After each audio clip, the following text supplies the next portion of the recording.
அதிகாரம் 10.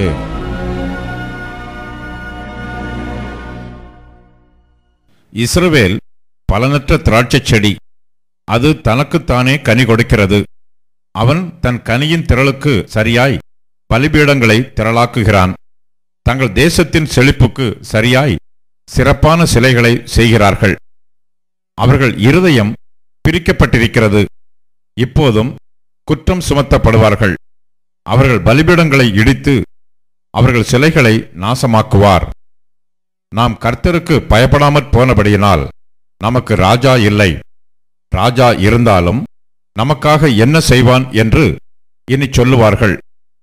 பொய்யானை இடுகிற வார்த்தைகளைச் சொல்லி உடன்படிக்கை பண்ணிக்கொண்டார்கள். ஆகையால் வயல்வெளியின் படைச்சால்களில் விஷப்பூண்டுகளைப் போல நியாய தீர்ப்பு முளைக்கும். சமாரியாவின் குடிகள் பெத்தாவேனிலுள்ள கன்றுக்குட்டி நிமித்தம் பயம் அடைவார்கள்.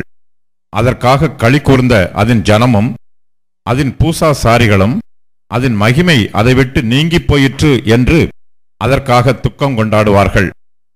அதுவும் அசீரியாவிலே யாரேப் ராஜாவுக்கு காணிக்கையாக கொண்டு போகப்படும். எப்ராயிம் இலச்சை அடைவான். இஸ்ரவேல் தன் ஆலோசனையினாலே வெட்கப்படுவான். சமாரியாவின் ராஜா தண்ணீரின் மேல் இருக்கிற நுரையைப் போல் அழிந்து போவான். இஸ்ரவேலுடைய பாவமாகிய ஆபேலின் மேடைகள் அழிக்கப்படும். முட்செடிகளும் முட்பூண்டுகளும் அவர்கள் பலிபீடங்களின் மேல் முளைக்கும். பர்வதங்களை பார்த்து எங்களை மூடுங்கள் என்றும் குன்றுகளை பார்த்து எங்கள் மேல் விழுங்கள் என்றும் சொல்லுவார்கள். இஸ்ரவேலே, நீ கிபியாவின் நாட்கள் முதல் பாவம் செய்து வந்தாய்.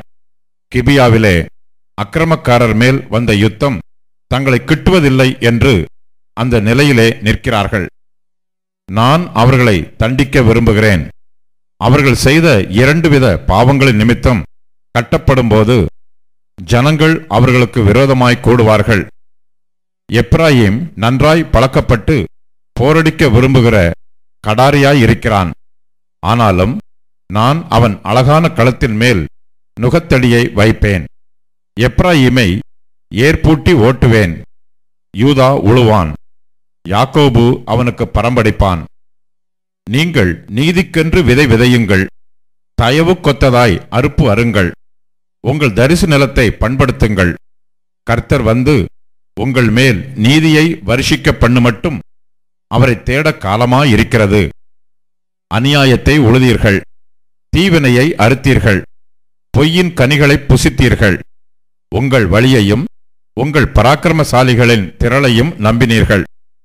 ஆகையால் உங்கள் ஜனங்களுக்குள் அமளி எழும்பும். பிள்ளைகளின் மேல் தாய் மோதி அடிக்கப்பட்ட யுத்த நாளிலே பெத்தார்பேலை சல்மான் அழித்தது போல உங்கள் எல்லா அரண்களும் அழிக்கப்படும். உங்கள் கொடிய பொல்லாப்பினால் பெத்தேல் இப்படிப்பட்டதை உங்களுக்குச் செய்யும். அதிகாலமே இஸ்ரவேலின் ராஜா முற்றிலும் சங்கரிக்கப்படுவான்.